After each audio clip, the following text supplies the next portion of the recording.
ಇಂದೇ ಡೌನ್ಲೋಡ್ ಮಾಡಿ ಮತ್ತು ನಿಮ್ಮ ನೆಚ್ಚಿನ ಶೋಗಳನ್ನ ಆನಂದಿಸಿ. ಹಾ ಸಾಕಾಗಿದೆ ಕಣ ಪಂಚೆ.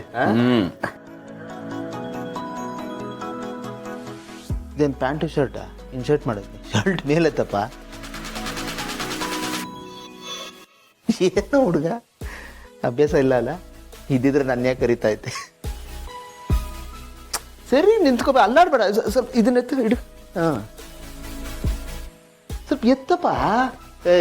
ಅಭ್ಯಾಸ ಇಲ್ವ ನಾನು ಪಂಚೆ ಉಟ್ಕೊಂಡಿಲ್ಲ ಯಾವತ್ತು?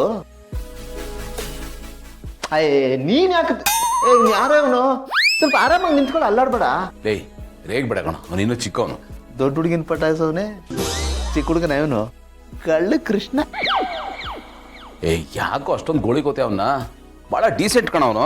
ಇವನು ಡೀಸೆಂಟ್. ಹೌದು ಅಪ್ಪ, ಈ ತರ ಡೀಸೆಂಟ್ ಆಗಿರೋರೆ ಸೈಲೆಂಟಾಗಿ ಕನ್ನ ಹಾಕತ್, ಕೈ ಅವಾಗವಾಗ ಬಿಡಬೇಡ ಕೆಳಗೆ, ಸ್ವಲ್ಪ ಮೇಲೆತ್ತು. ಹಾಂ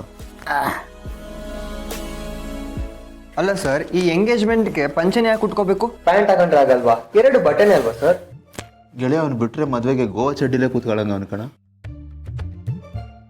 ಅಪ್ಪ, ಪ್ರತಿಯೊಂದಕ್ಕೂ ಶಾಸ್ತ್ರ ಸಂಪ್ರದಾಯ ಅಂತ ಇರುತ್ತೆ, ಹಾಗೇ ಇರಬೇಕು. ರೈಟ್ ಸಾಕ ನೋಡು. ಸಾಕ ಹ್ಞೂ ಅಲ್ಲೋಗಿ ಉದ್ರೋಗ್ಬಿಟ್ಟ. ಇಲ್ಲ ಸಾಕು.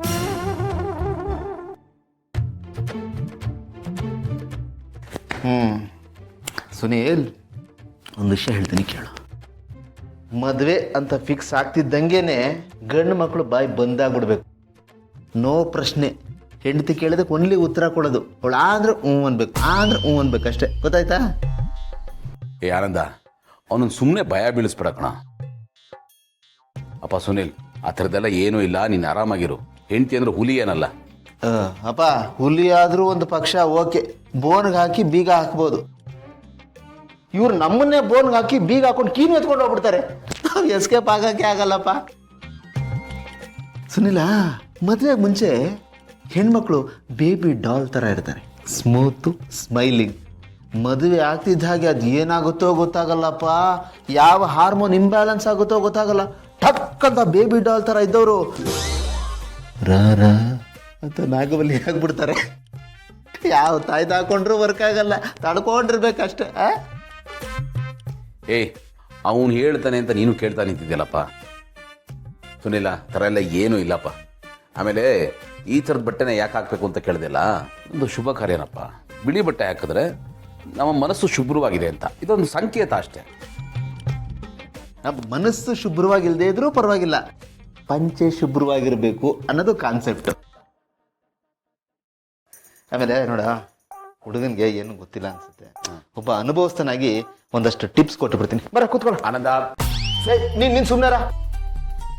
ಸುನಿಲ, ಈಗ ನೀನು ಹೊಸ ಜೀವನಕ್ಕೆ ಕಾಲಿಡ್ತಾ ಇದೆಯಾ, ಮುಂದಕ್ಕೆ ಹೊಸ ಹೊಸದನ್ನ ನೋಡ್ತೀಯ.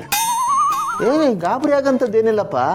ನೋಡು, ಈ ಥರ ಗಾಬರಿ ಆಗಬಾರ್ದು ಅನ್ನೋ ಕಾರಣಕ್ಕೆ ನನ್ನಂಥ ಹಿರಿಯನ ಸಲಹೆ ನಿನಗೆ ತುಂಬ ಇಂಪಾರ್ಟೆಂಟ್.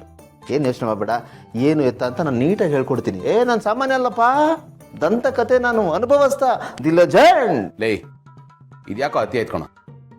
ಸುನಿಲ್, ನೀನು ಯಾರು ಮಾತನ್ನು ಬೇಕಾದ್ರೂ ಕೇಳು, ಆದರೆ ಈ ನನ್ನ ಮಗನ ಮಾತನ್ನು ಮಾತ್ರ ಕೇಳಬೇಡ. ಇವನ್ ಮಾತು ಕೇಳಿದ್ರೆ ಮುಗೀತಲ್ಲಿಗೆ, ಫುಲ್ ಟ್ರಾಜಿಡಿ.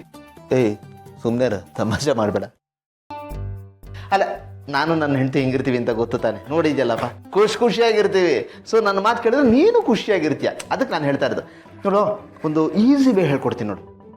ಮಲ್ಲಿ ತುಂಬ ದಿವಸ ಕಳೆದಿದ್ದು ಅತ್ತಿಗೆ ಜೊತೆಗೆ. ಅತ್ತಿಗೆನ ತುಂಬ ಚೆನ್ನಾಗಿ ಹ್ಯಾಂಡಲ್ ಮಾಡಿದ್ಯಾರು? ನನ್ನ ಗೆಳೆಯ. ಇವನ ಹತ್ರ ನೀನು ಟಿಪ್ಸ್ ತಗೊಂಡ್ರೆ ಮಲ್ಲಿನ ಚೆನ್ನಾಗಿ ಹ್ಯಾಂಡಲ್ ಮಾಡ್ಬೋದು. ಓಕೆನಾ?